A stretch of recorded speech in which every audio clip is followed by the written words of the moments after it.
ब्रह्मलिखिता अनुचरिता कपीचे। सिद्धी बुद्धीचा दाता गणपती बाप्पाला वंदन करून प्रभू रामचंद्राला वंदन करून श्रोते सज्जन मायबापचे नतमस्तक होऊन कथेचं अनुसंधान प्रभू रामचंद्राने हनुमंताने एकमेकाला आलिंगन दिलेलं आहे. दोघांनाही त्या ठिकाणी अतिशय आनंद झालेला आहे. देवाचं आणि भक्ताचं त्या ठिकाणी नातं काय असतं हे सर्व वानरांनी पाहिलेलं आहे. आता प्रभू रामचंद्र सावध झालेले आहेत आणि आपल्या बंधू असणाऱ्या लक्ष्मण बंधूला त्या ठिकाणी आता ब्रह्मपत्र पुढे वाचण्यास सांगत आहे. राक्षस दाताची आरासी पाडोणी केली रणभूमीसी, पुढे काय केले लंकेसी ते मजपासी परिसवी. आणि हनुमंत बाप्पाने लंकेमध्ये अनेक राक्षस मारलेले होते. सर्व त्या मांस चिखलामध्ये त्या ठिकाणी राक्षसांचे दात पडलेले होते. आता त्या ठिकाणी हनुमंत बाप्पा पुढे काय करत आहे. ऐकोणी श्रीरामाची गोष्टी सुग्रीवासी आल्हाद पोटी, हर्षल्या वानरांच्या कोटी कथा कसवटी कावया. आणि आता ब्रह्मपत्रातील कथा ऐकण्यासाठी आता सुग्रीवाला देखील आनंद झालेला आहे. 18 पद्मवानर आता कांटव करून त्या ठिकाणी ऐकण्यासाठी आता लक्ष्मण बाप्पा काय वाचणार आहे हे ऐकण्यासाठी कान लावून बसलेले आहेत. वानरांच्या निज कोडी सभा बैसली परवडी, हनुमंताची प्रताप प्रौढी अति आवडी कावया.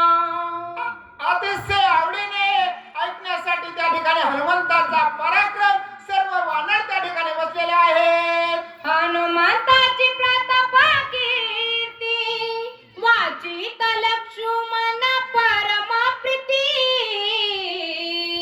अनुलक्षणी श्री राममूर्ती पत्र प्रयुक्ती वाचित. त्या ठिकाणी लक्ष्मण भाई असणारा ब्रह्मपत्र वाचत आहे. हनुमंत बाप्पाचा पराक्रम त्या ठिकाणी वर्णन चाललेलं आहे. स्वतः कर्तुम अन्यथा कर्तुम असे देवादिदेव प्रभू रामचंद्र त्या ठिकाणी अतिशय लक्ष देऊन हे ब्रह्मपत्र ऐकत आहेत. झाडोनी इंद्रजिताचा पानाळा करोनी सैन्याचा तोडा, हरे हरे काढोनी कपी पुच्छाचा विडा, हनुमान गडा बैसला. आणि हनुमंत बाप्पाने त्या ठिकाणी इंद्रजिताचा असणारा अपमान केलेला आहे. अनेक सैन्य त्या ठिकाणी राक्षसाचं मारलेलं आहे आणि आपल्या पुच्छाचा म्हणजे शेपटाचा वेढा केलेला आहे. आणि रावणाचं सिंहासन होतं त्याच्या थोडं वर असणारं सिंहासन आपल्या शेपटीने केलेलं आहे. आणि हनुमंत बाप्पा त्या ठिकाणी रावणाच्या समोर आपलं सिंहासन करून बसलेले आहेत. उडती करवया राणा कोण कोण धाडी रावणा, त्यांचे करवया निर्दळणा सावधान बैसला. आणि हनुमंत बाप्पा रावणापुढे सावधानतेने बसलेले आहेत.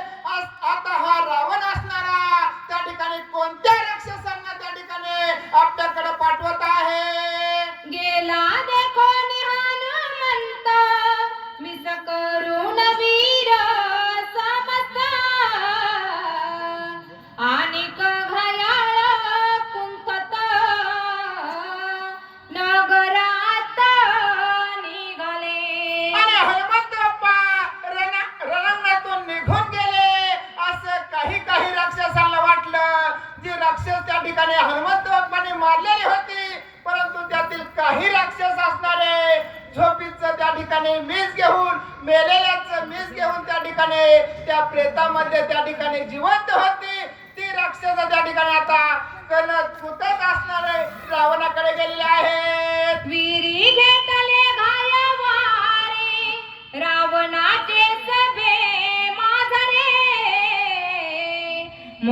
पती पळ रे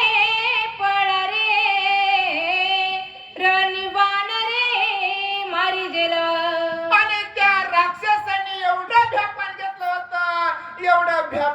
होतं की ते रावणाच्या सभेमध्ये आलते तरी म्हणले पारे पाचशे फूट आले.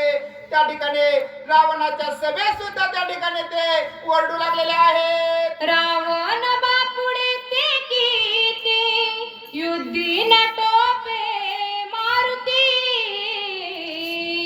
सेनानी सैन्य केले भस्मांती करील शांती लंकेची. आणि ते सेवक असणारे राक्षस असणारे बोलत आहेत. रावण असणारा हनुमंतापुढे एक चिलटाप्रमाणे आहे. एका क्षणामध्ये एवढं मोठं सैन्य असणाऱ्या एकट्या असणाऱ्या हनुमंताने मारलेला आहे. समस्त सैन्य केली बाबुहारी बोंब सुटली घरोघरी कळकळतीन गरणारी लंकापुरी आकांत. आणि हनुमंत बाप्पाने रणांगणाच्या ठिकाणी अनेक सैन्य मारलेलं आहे. त्यांच्या स्त्रिया असणाऱ्या त्या ठिकाणी रडू लागलेल्या आहेत, तळमळ करू लागलेल्या आहेत. या रावणामुळे आपली ही अवस्था झाली असं बोलत आहेत. समरी रावणाची तोरी चोरणीय परणारी केली राक्षसांची बोहरी महामारी वानरे. आणि लंकेतील स्त्रिया असणाऱ्या म्हणत आहेत जो म्हणले रावणाची थोरी त्या ठिकाणी रावणाने असणारे सीता माऊली म्हणजे परनारीला घेऊन आल्यामुळे हे संकट आपल्यावर आलेलं आहे. हॅलो. तर अगदी गोड अशा आवाजामध्ये वाचन आणि सूचन या दोघांच्या